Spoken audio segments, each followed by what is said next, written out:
Hello once again, everyone. We are back with Coffee and a Q, episode 4, I believe. I'm questioning that because this is the second time trying to record this one. I'm just getting this done as quick as I can between clients at the moment. First one I tried to do while driving, and just this microphone did not perform doing that. I didn't video on that one. It was safe, don't worry. That was going to be audio only. But we're here with the video. We're going to try and just do it quite quick this one. Think you're not going to get through a run during this podcast, probably, but maybe, who knows? So, coffee is in past tense because it is not the time when I initially did it, but I did a 7-Eleven coffee. So it was simple, and I complained that it was too milky, which is the what if you watched episode 1, I don't like a milky coffee, even though the same amount of milk, but obviously a nice coffee flavor. Anyway, that's sort of what this is about, but it's coffee and a Q, so let's talk about the Q for today, which you'd obviously know by the title. It is arm swing. I probably gave away more advice in the original recording that it's been scrapped. This one will be very streamlined. If you want the full rundown of arm swing, then reach out, ask questions, book in. I do technique assessments online as well as in person, and this is sort of my intellectual property. This arm swing, I've took things from here and there, and this study and that other coach, and formulated into my own philosophy on arm swing, which is mostly driven through experience. So these cues on arm swing work because I've seen them work countless times and I've not seen them not work yet. So we could say it's not a guarantee, but I've not seen this not work because it's not something that you just do this.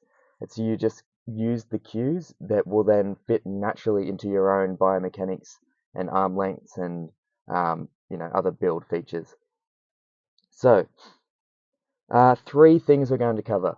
There is more to it, but the three main things, and these are super important. If you just take these three, go away on your run and do it, you will feel more efficient. You will likely expel less energy for the same effort. So, hopefully, you're actually on a run while listening. I do recommend, if you're not, maybe save this and turn it back on when you're on a run, unless you want to watch me talk with no other interesting features. This is just a good way so I can get it on YouTube as well.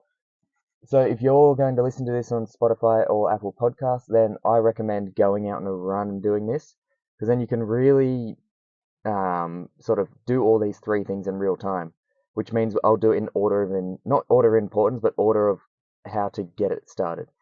So the three things we need to cover is our shoulder position, our arm position, and how to swing the arms. Those are our three things. If we do all three correctly, we have the right arm swing.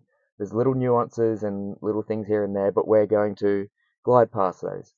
So number one, shoulder position.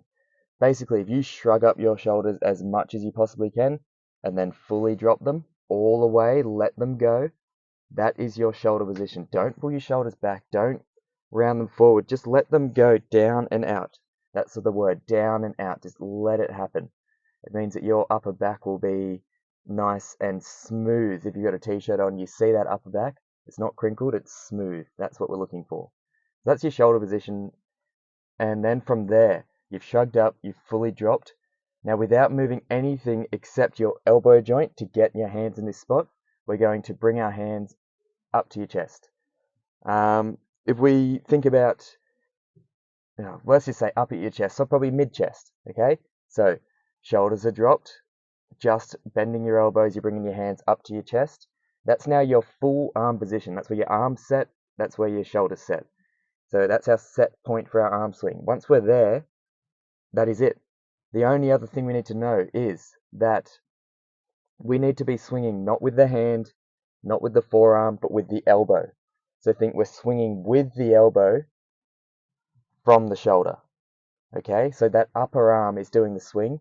The lower arm, or from your hand to your elbow, is just maintaining its angle. So your angle is quite tight. It's going to feel weird because we'll talk about common mistakes soon, but you're probably not used to having such a small angle. But if you watch any of I wouldn't say any, but it's a sort of, so I discussed this in the first one, it's sort of in our Western world, or at least in Australia, it's very much almost, and there's been a few different reasons for it, whether it's, I've had one recently that they were a swimmer and their parents were really, really knowledgeable in swimming technique, and it's all about the arm and creating more drag through the water or more propulsion through the water by using the arm. So they taught their kid to use your arms when you're running, which does make sense in theory, but in practice, using your arms, especially when you're doing cross country or slower, longer distance, you're just wasting energy that you didn't need to use because um, the what the arms do for you is more of a counterbalance thing and a direct connection to the legs. So if they do the right thing, everything will happen, but we can't make them do more and expect more to come out of it. If anything, we're just wasting energy. So we're swinging with the elbow. So shoulders are dropped, hands at the chest, and just let those elbows swing outwards. We don't make them go anywhere. Um, we're not making them go super far back. We let them swing. We just guide them. We're not making any movement happen. We just control the movement. That's always with any cue that we talk about. Don't make the movement, control the movement. The movement will happen. You're just letting it happen and guiding it in that way. It's sort of giving it a helping hand to get there. We'll go over a couple common mistakes. So number one, low arms. Again, you're running right now, I hope. Put your arms down by your side while you're running and swing them. So don't just let them dangle, but swing them. You'll feel those arms are heavy. Okay, and if you actually look where your elbow's going, it is not moving as far as if you had your hands at your chest and doing your arm swing. Your elbows actually move more and and your arms overall feel lighter and less energy to move them. Our opposite elbow is connected to our opposite knee.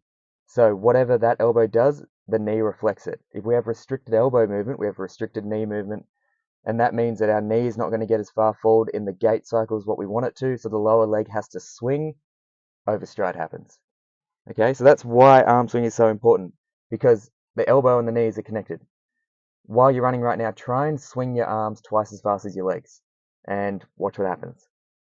Your legs will follow what the arms are doing. You can't make your arms swing twice as fast as your legs if you're running at a normal pace. Maybe if you're doing some very slow shuffle sort of thing, you might be able to make it happen.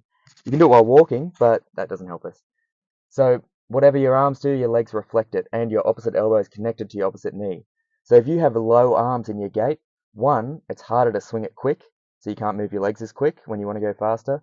Two, it's a heavier arm, you're wasting energy. Three, you're restricting your elbow movement, which is going to lead to the lower leg needing to do more. It'll swing, you'll probably overstride. Okay, so that's mistake number one, so low arms. Mistake two is thinking that to have this nice tall posture, you need to lift your shoulders up and back or pull them back or whatever. Let the shoulders go. They don't pull your shoulders back because one, makes your muscles tight, gives you that restricted tightness, which makes everything tight. If one thing's tight, everything's tight. We want to be loose and relaxed when we're running. Two, it restricts your breathing.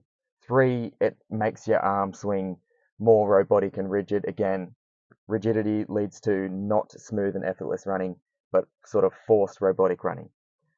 And then we'll say mistake number three would be, the swinging with the hands. So you'll see it, some people almost beat the drums or rub themselves or just the hand just goes straight down. Again, you're going from light arm to heavy arms within that arm swing, even if you come back to light arm again. So we got to think about keep our angle as efficient as possible and just swing the elbows. That's all we're looking for. We'll give one more common mistake, which is trying to swing your arms straight. If you have your arms in the right position that we've already learnt and then just straighten them out a little bit, it's only a small degree, but you'll feel it. Your rear deltoids or your upper back or the back of the shoulders slightly tighten.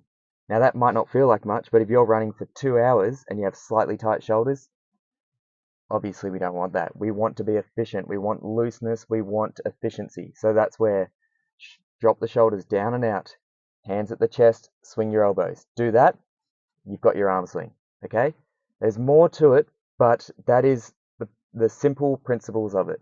If you cover those 3 points, you probably are going to be running smoother, more effortless, and possibly even faster because you're able to move your legs in the right way and control the stride a bit better, which means you're controlling your breathing and having more control over things like your foot strike and your posture and that sort of thing as well. If we let the arms go, then everything goes. Again, they're a counterbalance to what the hips are doing when they twist, what the torso is doing when they twist. So if they're doing the right thing, everything else stays in line as well. All right, kept that nice and quick. We don't want to go too much more into that. Very quick coffee in a queue. I don't know how long we've been going. But yeah, I hope that you got something out of this, especially those that are running while listening. Keep doing it. Just practice that for a week or two before moving on to any other cues, because that's very important. It's such a simple change. You can make this change straight away and you can stick at it and there's no risk. All right. So that's been Coffee in a Queue week, possibly 4. We will leave it there for today and I will see you guys next week. Sorry that this came out a little bit late as well, those mistakes and whatever. But yes, thanks guys. I'll see you guys next week.